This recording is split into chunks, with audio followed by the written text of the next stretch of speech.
네, 자, 많은 분들이 얘기하는 건데 과연 이게 어떤 건지 모르겠습니다.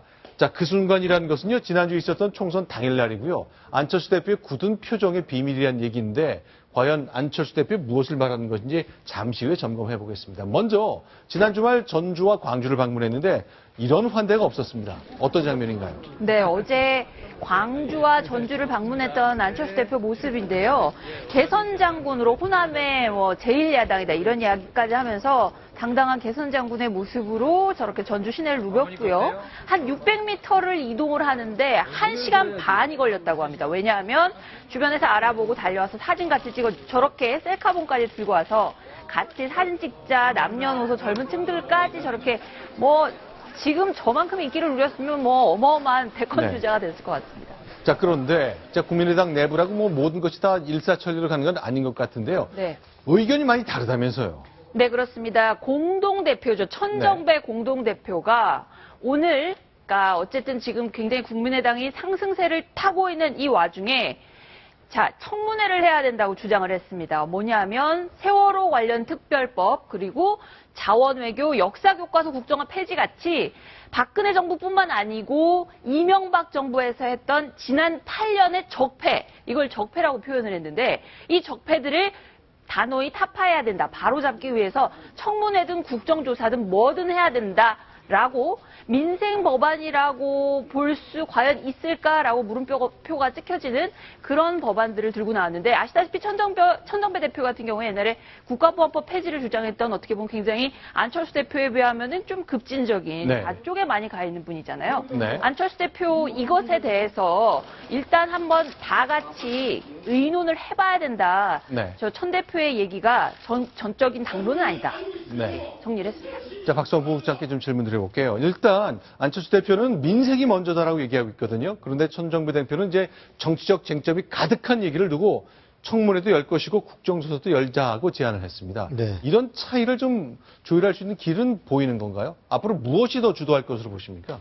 일단 천정배 공동대표는 아시다시피 원래 굉장히 강성이고 이미 열린우리당 원내대표 시절에 예를 들어서 국가보안법 폐지 이런 것에도 앞장을 섰던 그리고 또 진보적 성향의 이런 성향인데 근데 오늘 어떤 이제 승리한 마당에서 오늘 이렇게 회의에서 사실 앞으로 해나가야 될 본인이 중요하다고 생각하는 과제를 저렇게 여러 개를 막 쫙 읊었습니다. 근데 사실은 이제 이것이 당장 견해차로 격발되기보다는 일단 오늘은 세월호 특별법이니 막 쏟아진 것들을 일단은 좀 기조를 정리해서 우선순위를 우선 민생 우선에 두는 걸로 회의에서 사실 일단 정리가 됐습니다. 그래서 일단 실제로 천정배 공동대표도 저렇게 얘기했지만 또 기자들한테 나중에 문답에서는 일단은 민생 과제를 우선으로 하기로 했다라고 했지만 앞으로 이제 본격적으로 20대 국회가 개원되면 무엇을 우선으로 대여 전선을 형성할 것인가를 놓고서 상당한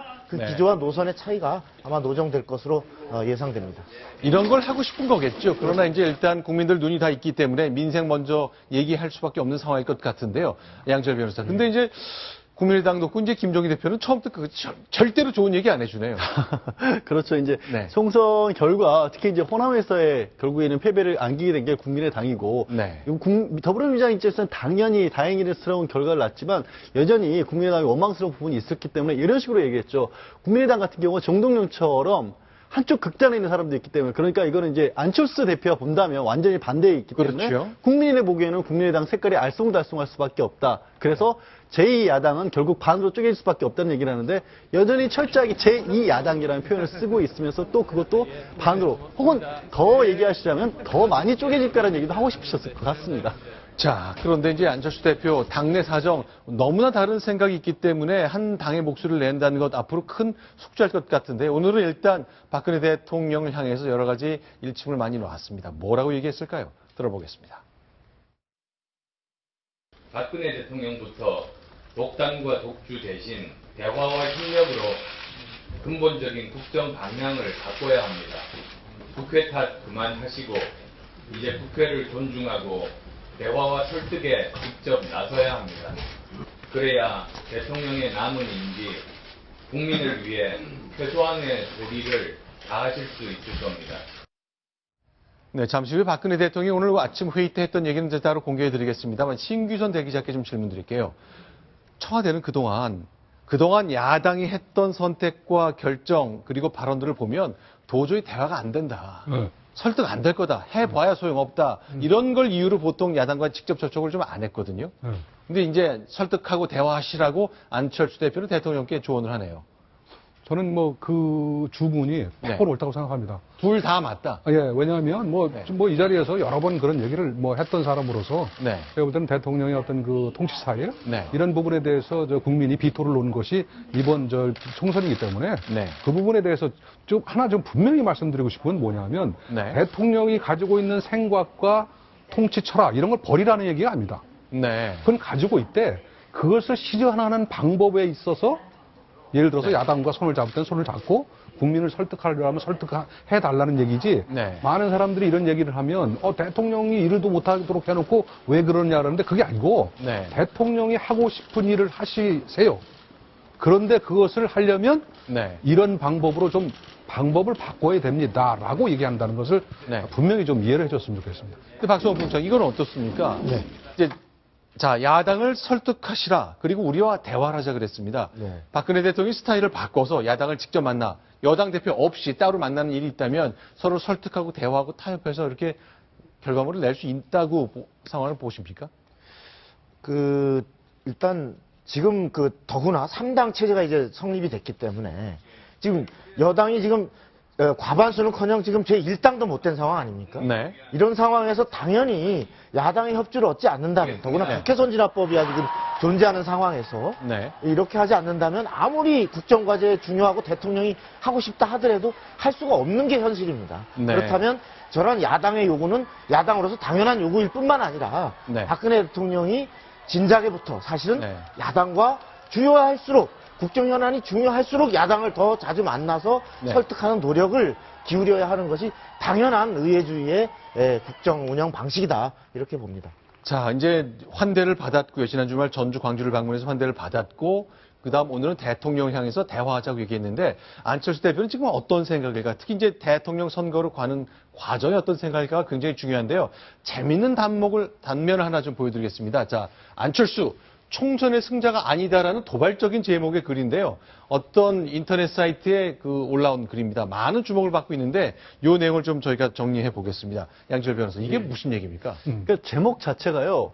안철수가 총선의 승자가 아니다. 이 글을 쓰신 분은 뭐에 주목을 했냐면 네. 당시에 네. 그 출구조사가 발표가 됐었을 때 네. 오후 6시 시점입니다. 총선 당일날. 네. 그런데 새누리당이 과반석을 차지할 수 없다는 결과도 나왔고 지금 보시면 안철수 대표의 얼굴이 굉장히 굳어 있습니다. 선거에 진 사람 표정 같아요. 예, 그런데 저 발표 당시는 새누리당이 과반석도 차지를 못할 것이다. 네. 야권이 압승을 할 것이다. 그리고 국민의당조차도 40석까지도 차지할 수 있을 것이라는 굉장히 좋은 결과가 발표됐는데 저 상황이 박수도 안 치고 표정이 굳어 있다 보니까 도대체 저게 왜 저런 표정을 짓고 있었을까라는 게 많은 사람들이 궁금해 했었는데 자, 지금 다시 한번 보겠습니다. 지난주 수요일로 돌아갑니다. 오후 6시입니다.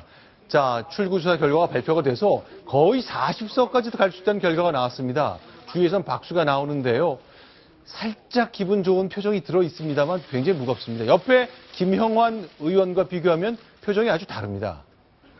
자, 그렇습니다. 그런데 저 이유에 대해서 이제 인터넷 커뮤니티 사이트에 한 분이 굉장히 재미있는 추론을 한 겁니다. 이건 뭐 네. 사실관계와 관계없이 네. 추측을 한 것인데 왜 저런 표정이 나올 수밖에 없었냐면 이번 총선에서 안철수 대표가 노렸던 것은 사실은 수도권에서 야권 연대를 안 해줌으로써 네. 더불어민주당이 수도권에서 몰락하는 걸 노렸다는 거죠. 네. 그렇게 되면 당연히 야권의 일야로서의 더민주당이란 문재인 전 대표의 영향력이 줄어들게 되고 그러면서 새누리당이 오히려 과반석을 넘게 그렇겠죠. 150에서 170석까지를 만약에 차지하게 될 경우에는 그러고 110석 정도 차지한 새누리당과 국민의당이 합치면 200석 가까이 넘지 않습니까? 그렇죠. 그렇게 되면 국민의당이 오히려 캐스팅 보트를 활용할 수 있는 굉장히 강력한 권한을 주게 된다는 거예요. 국회 선진화법을 국회 무력화시킬 선진화법이 수까지 있게 되는 거죠. 있어도 3분의 1을 국민의당이 충족을 시켜줄 수가 있다는 것이죠. 그렇게 되면 더불어민주당이 한 7, 80석 정도의 어떻게 몰락한 자리에 국민의당이 의석수는 적지만 새누리당과 결합을 하면서 굉장히 강력한 힘을 발휘하게 되는데 네. 지금처럼 122석, 123석, 40석 이런 구도로서는 네. 오히려 국민의당이 아무것도 독자적으로 할 수가 없게 됐기 때문에 네. 저게 오히려 지금 현재 안철수 대표가 바라던 바가 아니었다라는 추측을 재밌게 한 거죠. 그렇죠. 저 표정을 보고 아마 이런 생각을 떠올렸던 것 같은데 박성국 국장, 이분은 아마 국민의당이나 안철수 대표에 대한 지지자는 절대 아닌 것 같습니다. 그렇죠. 네. 근데 그럼에도 불구하고 저는 상당히 예리한 분석이라고 보는데요. 네. 저도 사실 저런 생각을 한 것이 지금 안철수 대표는 본인이 호남이라고 하는 야당의 본거지에서 어떤 대약진을 하면서 네. 교섭단체를 넘어서서 38석을 얻었다는 승리감보다도 네. 본인이 가장 대선으로 가는데 가장 경쟁자인, 1차적 경쟁자인 문재인 대표, 그리고 본인이 이 당으로는 도저히 안 된다고 뛰쳐나온 네. 바로 그 더민주당이 네. 완전히 몰락하기를, 그래야 어떤 그 여당과 다시 새로운 야당의 대표 주자로 나설 수 있는데 네. 이 당이 정작 그 후방 기지는 완전히 가서 다 뺏었는데 네. 보니까 저 출전해가지고 저 전방 가가지고 수도권의 곳곳에 더민주의 깃발이 꽂혀 있고, 더구나 또 취약 지역이라고 했던 저쪽에 또 낙동강 언저리에 네. 이쪽에 또 9개의 영남권에 9개의 깃발을 갖다가 더민주가 꽂은 네. 이 현상을, 이렇게 나올 수 있는 지금 출구조사 이걸 보면서 네. 이것이 앞으로 그 문재인과 더민주의 네. 끝이 아니라 네. 험난한 싸움의 시작이구나 하는 측면에서 상당히 경직됐다, 이렇게 사실 생각을 했는데 상당히 예리한 분석을 저분이 한 것 같습니다. 어랍쇼? 우리보다 더불어민주당이 훨씬 더 전국 정당의 면모를 갖췄네. 그렇습니다. 예. 우리는 제1야당 되기 쉽지 않겠네 하는 생각인데, 결국 이런 사정을 돌파하고 일단 기본적으로 안철수 대표는 내가 새 정치를 하려면 내가 대통령이 되어야겠다는 생각을 굉장히 강하게 갖고 있지 않습니까? 그래서 아마 이런 주장을 많이 펴는 것 같은데요. 지금부터 안철수 대표가 지난 며칠 사이에 몇 번 강조했던 대통령 선거 결선 투표제 관련된 얘기를 좀 나눠보겠습니다. 자, 선거 직전에 내년 말 대선 앞두고 분명히 야권에서 이합 집산할 거다. 이거 막으려면 이 제도가 필요하다면서 얘기한 것이 결선 투표자입니다. 들어보겠습니다. 대선 전에 또 이합 집산이 되는 일이 없도록 대통령 결선 투표자가 저는 있어야 된다고 봅니다. 그 대선 결선 투표자는 어떤 분들은 헌법 개헌 사항이라고 합니다만 어떤 부분들은 그 선거법만 고치면 된다는 분들이 좀 더 다수입니다. 네, 총선 전에 한 말이지만 총선 이후에도 기자들이 전화를 해서 질문하면 저희가 계속 했다는데 네. 왜 그 결선 투표제가 안철수 후보에게, 대표에게 유리한 것인지를 좀 그래프를 보면서 설명 좀 해주세요. 총선이 끝나고 정말 직후에도 다시 한번 저 결선 투표 얘기를 했는데 네. 이번 총선에서 정당별 그 득표율을 보면 새누리당 33, 국민의당이 26.7로 더불어민주당보다 높았습니다.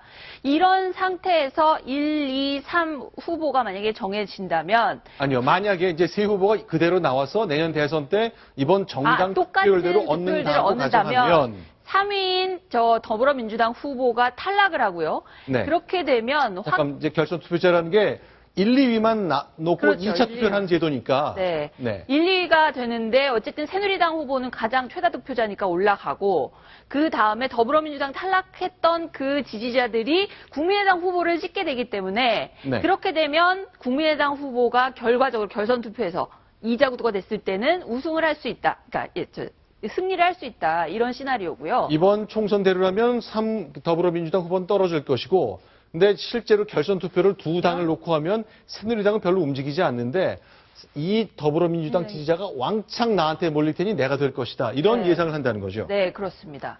그런데 네. 실제 이렇게 될지 안 될지는 두고 봐야 아는 거지만 네. 그러니까 결국 결선 투표자 하에서는 제3당, 그러니까 더불어민주당 찍으면 안 된다는 논리를 계속 펼 거 아니에요. 네, 그렇습니다. 더불어민주당 같은 경우에는 가정을 해보면요. 어쨌든 개혁성이 훨씬 더 강하고 뭐랄까 친노 강경파들 뭐 이런 것 때문에 확정성이 좀 작다. 그래서 일단 3개의 그 득표를 했을 때 국민의당이 만약에 3등을 했을 경우에 결선 투표에는 새누리당 후보와 더불어민주당 2명만 이제 올라가게 되거든요. 자, 그러면 아까는 이제 네. 국민의당이 이번 총선 때처럼 2위를 한 걸 가정을 했을 때지만 꼭 그러한 법이 없기 때문에 네, 만약에 3등할 3등을 가능성도 했을 꽤 경우. 있잖아요. 그렇죠. 그걸 그럼- 전제로 저희가 좀 설명을 드리겠습니다. 네, 그렇게 됐을 경우에 결선에는 새누리당 후보와 더민주 후보 2명만 올라가게 되거든요. 그런데 더민주가 점프를 더 못하는 게 왜냐하면 더민주의 지지층, 더민주 후보를 지지할 사람들은 그러니까 저기서 세운 후보 같은 경우에는 국민당처럼 중도를